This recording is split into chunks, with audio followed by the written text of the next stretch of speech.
Sabrina looked to her grandmother and saw the worry in her face. She knew Jack was going to win and that he would tell on them. How would the three of them fight him off? But suddenly, above the snarling and fighting, she heard an odd sound, as if someone had just played some notes on a flute. At first, Sabrina thought she might have imagined it, but then a swarm of pixies darted out of the woods and surrounded Jack. He cried in pain with every little sting, and soon blood began to leak from all over his body. "No one likes a bragger," Puck said as he floated down from the trees and rested on a branch above the fighting. "Puck!" Daphne cried. "You really are a hero!" "Hush, you ruined my reputation," Puck replied. In vain, Jack tried to push the pixies off, swatting at them wildly with little result, and dropping the sword in his struggle. "Old lady, are you well?" Puck asked as he floated to the ground. "I tried to tell Sabrina that Jack couldn't be trusted, but she wouldn't listen. She's very stubborn and stupid." "I'm sure Sabrina had her reasons, Puck," Granny replied as she winked at her granddaughter. "But before we can celebrate, Jack has a jar in his coat we need." Puck smiled, took out his flute, and played a quick, sharp note. One lone pixie left the others and buzzed around the boy's head. "We need to get that jar away from him," Puck said. The little light blinked as if to say yes, and zipped into the storm of pixies tormenting Jack. Suddenly, a small group of them flew into his jacket and collectively carried the jar of magic beans away. "No!" Jack cried in panic, swatting and swinging wildly at pixies.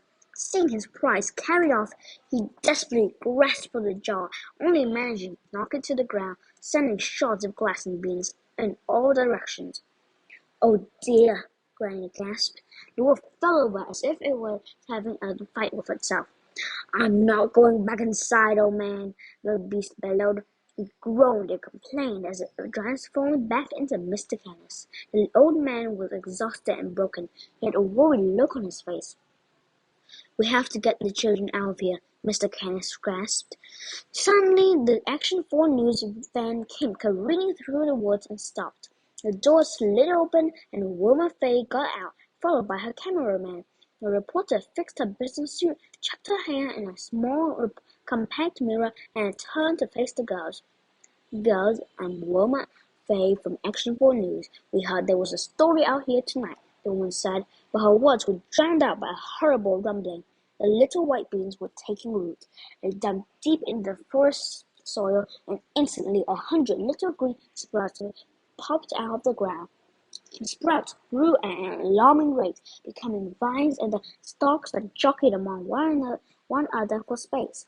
They soared higher and higher into the air until it seemed they would touch the moon itself. The cameraman tapped Wilma Fay on the shoulder, and the reporter turned around. "What is it?" she said impatiently. The cameraman pointed up, and Wilma's eyes followed.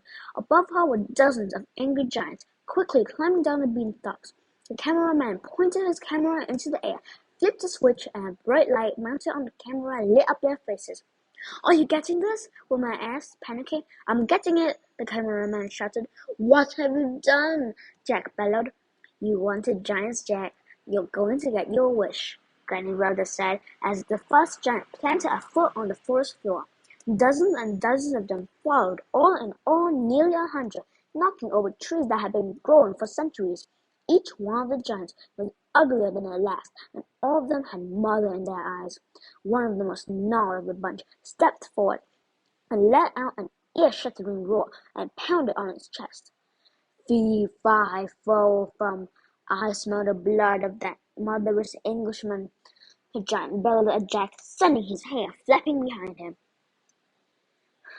"I didn't kill your brother. It was the girl," the young man cried, pointing a shaky finger at Sabrina. Sabrina Grimm killed him." The giants looked down at Sabrina with suspicious eyes. One ducked his head down, shoving it into the girls' faces.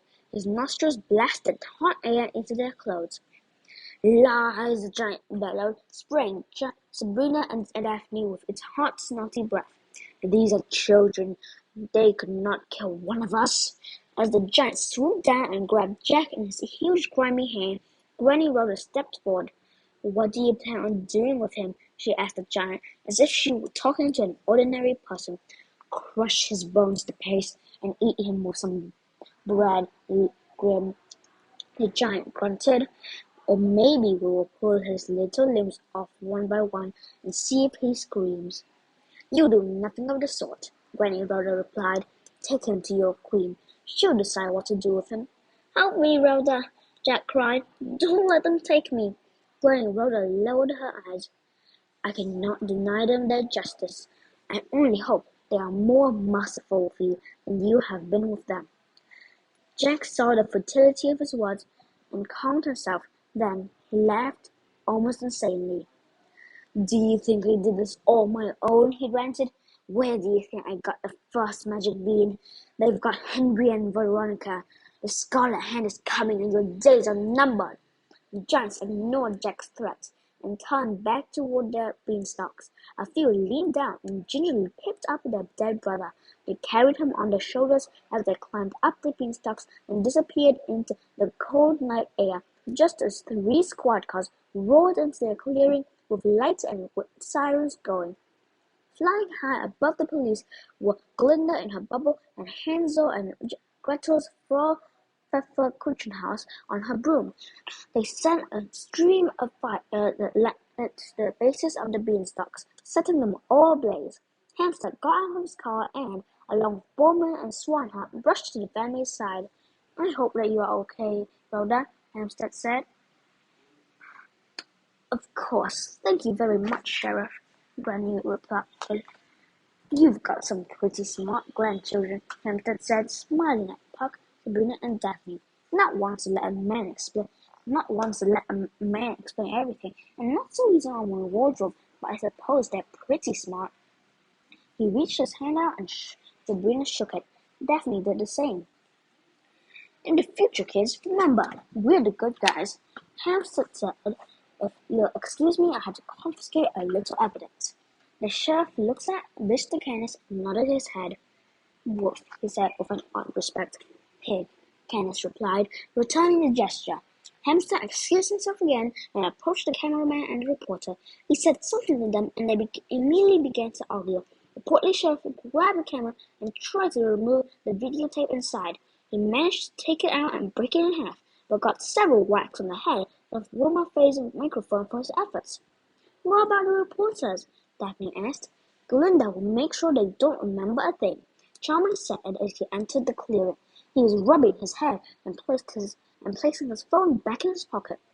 Mr. Canis stepped closer to the family as Charming stopped in front of the girls. "Rhoda, your grandchildren are as meddlesome as you are," the prince continued, "but they were helpful in putting an end to Jack's plan." "Your Majesty," Rhoda chirped happily, "are you suggesting that the Grimms might be useful in this town?" "Hardly," Charming growled. He turned to the girls and looked at them darkly. "Remember what I said about tomorrow, children." He spun around and made a beeline for the sheriff. Daphne and Sabrina hugged their grandma around the waist and burst into a torrent of happy tears. Granny Rhoda leaned down and covered the girls in kisses. "Lieblings, are you okay?" she asked. This time, Sabrina didn't feel like pulling away from the old woman. This time, Granny's hug felt like home. "I'm okay," Sabrina said, fighting back more tears. "We're sorry we almost got you killed," Daphne said. "We're not very good detectives."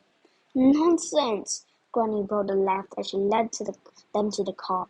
"You rescued Mr. Canis and me and managed to prevent a serious catastrophe. I say the two of you are first-rate detectives. We should celebrate. Does anyone have any ideas?" Sabrina eased back into her seat. "I'd really just like to get out of these clothes," she said, looking down at the monkey hanging from the tree on her sweatshirt. Hanging there, it read, Elvis woke the girls the next morning with lovely licks on their faces. Luckily, Jack had not hurt the dog too badly. His ribs were bruised and he would have to wear a bandage on his side until the veterinarian could remove his stitches, but the only thing that seemed to truly hurt was Elvis's pride. Daphne apologized to him for not paying attention to his clue and promised that his opinion will always be considered in the future. Granny greeted them at the dining room table with more of her unusual culinary treats. That morning they enjoyed blue scrambled eggs, some little orange nuts, home-fried potatoes soaked in sparkly green gravy, and wedges of tomato. Mr. Canis was still in his room and Puck was nowhere in sight. "Is Mr. Canis okay?" Daphne asked. "He will be," Granny Rhoda replied. "I'm sure he'll be happy to hear you are concerned. Where's Puck?" Granny Rhoda smiled. "He'll be here soon." After breakfast, the three grown-ups went to the mall and bought the girls a dozen outfits apiece. Even Granny found a new hat with a sunflower on it that matched a yellow dress she said she hadn't worn in years. Sabrina suggested they burn the orange monkey sweaters and blue heart-covered pants, but Daphne refused. Granny took Sabrina aside and apologized for the outfit, saying that Mr. Canis might not have been the right choice to shop for the girls. After all, he was colorblind. When they got home, Granny had presents for them. The girls unwrapped them quickly and found they each had a brand new cloth-bound book, just like the one in which their father had kept his journal. The covers had their names stenciled in gold with the words "Fairy Tale Count" above them. When Sabrina opened hers, she found there was nothing inside, only hundreds of blank pages.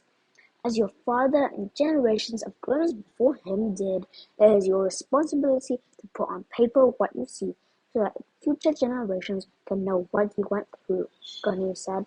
We are Grimms. This is what we do. The rest of the day, the girls scribbled what had happened into the books. They picked each other's brains for anything they might have forgotten, and when they were finished, Sabrina tucked the picture of her family inside her journal's pages. Together, the girls rushed downstairs and placed the books alongside their father's on the shelf reserved for their granny. "Girls, I'd like to show you something else," Granny said. The girls followed her up the stairs, where she unlocked Mira's room. The little man's face was in the glass again, and he smiled when the old woman and the girls entered. "Good afternoon, Rhoda," Mira said. "Good afternoon. I do hope you are feeling better," Granny replied. "Much better. The bruises look worse than they felt," Mira said. "That's nice to know," the old woman said. She turned to the girls and took their hands. "Would you like to see your parents?" Sabrina's heart nearly jumped from her chest. "Is it possible?" she asked. Granny turned back to the mirror. "Mirror, mirror, near the far," she said aloud. "Show us where their parents are." The mirror misted over and two figures slowly appeared in the reflection. When the mist cleared, Sabrina saw her parents, Henry and Veronica, lying on a bed in a dark room.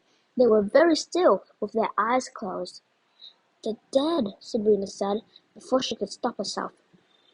"No, not dead," Granny Rhoda corrected her. "Just sleeping." "We lost one of Dorothy's slippers," Daphne cried. "We could have used them to rescue Mom and Dad." Sabrina's face flushed with regret. "Liebling, don't you think I have tried the slippers and everything else inside the mirror?" Granny Rhoda sighed. "The Scarlet Hand, whoever they are, used strong magic to take your Mom and Dad away from us, but we aren't going to give up. We'll find them, I promise." The girls wrapped their arms around Granny Rhoda and hugged her tightly. Sabrina and Daphne sobbed, both tears of happiness that their parents weren't dead and tears of despair that they didn't know where they were. I hope you'll let me in. I hope you'll let me into your family until we can all reunite," Granny said, breaking into tears herself. Suddenly, there was a knock at the downstairs door. The old woman took a handkerchief from her pocket and wiped the girl's eyes. Then she wiped her own and stuffed the hanky back into its hole. "Come, girls, we have guests," she said as she exited the room.